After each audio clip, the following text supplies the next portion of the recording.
So over the last several months, I've interviewed a bunch of guys who played everything from new wave, punk, post-punk, hardcore, power pop, and some other people too. So I'm sure there's more than a few people who wonder, hey, wait, you're going to be talking to metal guys too? To which my answer would be, hell yes. 30 years ago, when I was starting off in radio, I used to host a metal feature that would run every night at 2 o'clock in the morning. I'd play 4 metal songs of my choice every night just as the bars were kicking everybody out. It was loud, it was fast, and it was at a time when most people were thinking that metal was all about spandex pants and power ballads. That's not the stuff that I was playing.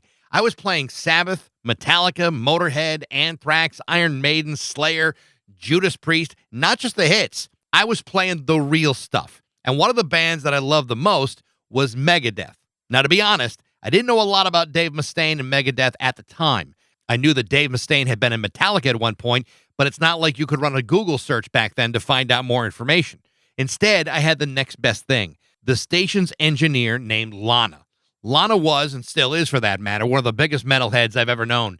So when I started the feature, Lana gave me some excellent advice when she said, if you don't play something from the new Rust in Peace record by Megadeth, you're going to feel like an asshole.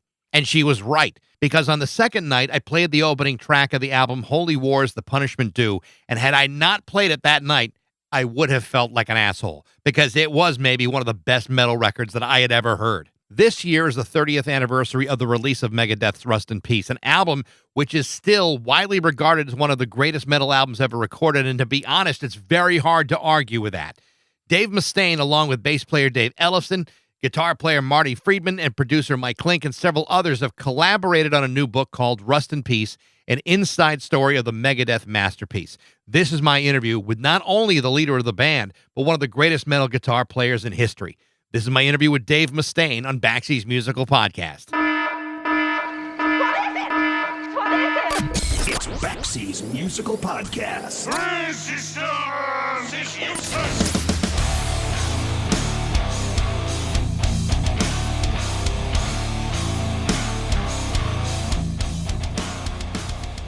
Hi, Dave. Hi, Mike. Thank you. I know you're in the middle of a million things, so I appreciate you feeling a little bit of time away. So thank you. Of course, you're welcome. Actually, it's not a million things, just one really big one, making a new record. So that's what I hear. I read through the new book, Rust in Peace. I ripped through it great. very, very quickly. It must be kind of weird. I know it is for me. You and I are about the same age. It must be kind of weird looking in things in 30-year intervals and going back and realizing, my God, it's been 30 years since I did that one thing. Is that weird to look at things like that for you? No, it's not. I'm surprised that I'm still doing it 30 years later. That's a good thing.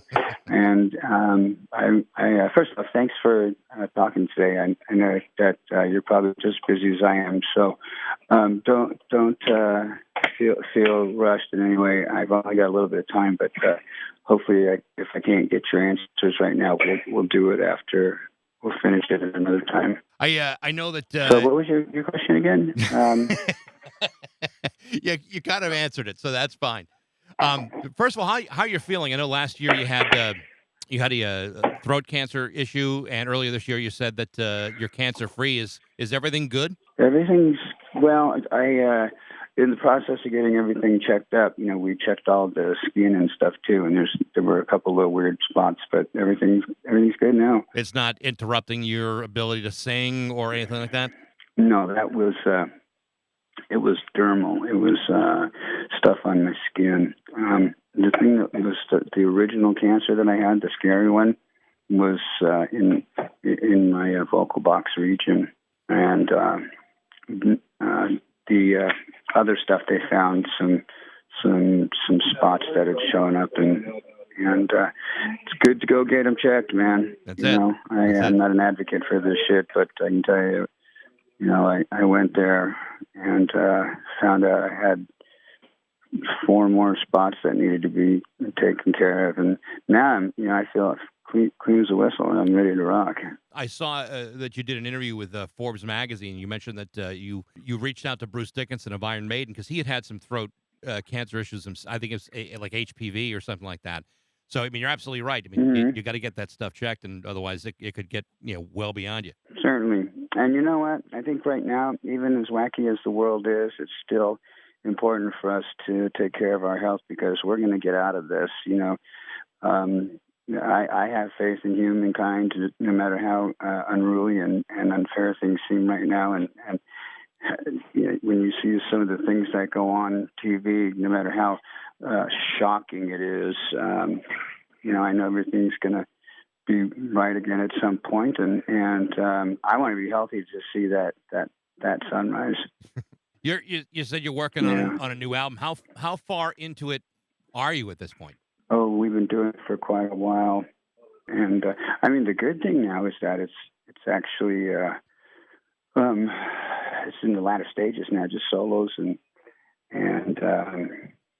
singing. We're starting to put ear candy down. The ear candy is always fun, because that's when you put the stuff on a song and it makes it takes it from one song to a completely different one, where it goes from, like Stone Soup. I don't know if you remember that old thing. Probably you said we're the same age, so then we had the same kind of growing up and reading certain books. I'm sure you read the book on Stone Soup. That's what a song is. A good song, if you have a band that everybody is a songwriter, then it starts off with Stone Soup, and you just keep going and going and going. Now, if it's not, and you have maybe two main songwriters like the Beatles, or one like so many bands, then it's fucking chilly. Like it or forget it. But if you're going with the Stone Soup approach, how do you? I mean, I've asked this of a number of people. How do you know when something is actually done, or whether it still needs more dicking around? Well, I imagine that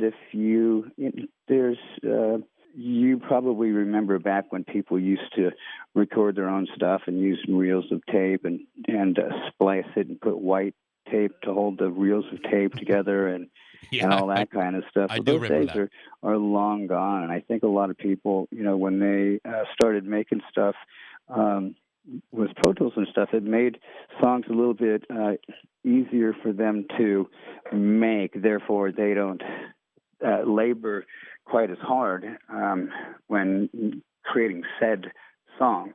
And if it's not a labor of love, then they're not gonna have that connection with music. Right. I loved watching Amadeus. I thought it was one of the greatest movies ever. And then seeing how crazy. I mean, that guy that was the actor, I've never seen him since in anything, but that role, he aced it. I thought he was absolutely crazy, and I loved it. Now, I don't know if that's how Mozart was. There's nothing to compare him to, but boy, what a great character that was. And you can labor over a song and fight and fight and fight with it if you're really one of those musically gifted, tortured minds that write like that. I've seen documentaries about Brian Wilson. You never quite finish it because you're hearing something else or something's not right that nobody else hears, but it's the cellos and Good Vibrations. Yeah, exactly. It's it takes forever to complete that kind of thing. So I remember reading the book and thinking the one thing is that one part where you guys are taking way too many drugs, which I think is 2/3 of the book. I wonder when you're making an album like that, and it's such a complicated, intricate, clean sounding record that when you're explaining how messed up you guys were, particularly in your case, how you were able to complete a record like that at all, never mind one that 30 years later people are talking about as the greatest metal album of all time. Well, I think a lot of that is I love my music, and because it's not a homogenized part of me that I just made up, it's really, really a big part of my DNA.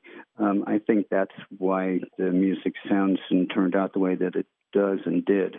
It continues to sound like this too. The new record actually sounds a lot like Rust. I don't know if that's a matter of the soup du jour, since we're on soup today. If Rust in Peace is on the menu and it's infected, this new record, I don't know what we're going to call it, but it certainly has some fast frickin' songs on it and some heavy stuff too. And I think it's going to be really, really easy and obvious to write about the pandemic or the plandemic, depending on what side of the fence you're on. And I think that we're going to have a whole world of new and exciting things to write about without writing about that one topic. Right. So it's going to be neat because the temperament has fueled some great music. So now I just need to come up with some lyrics to go with it.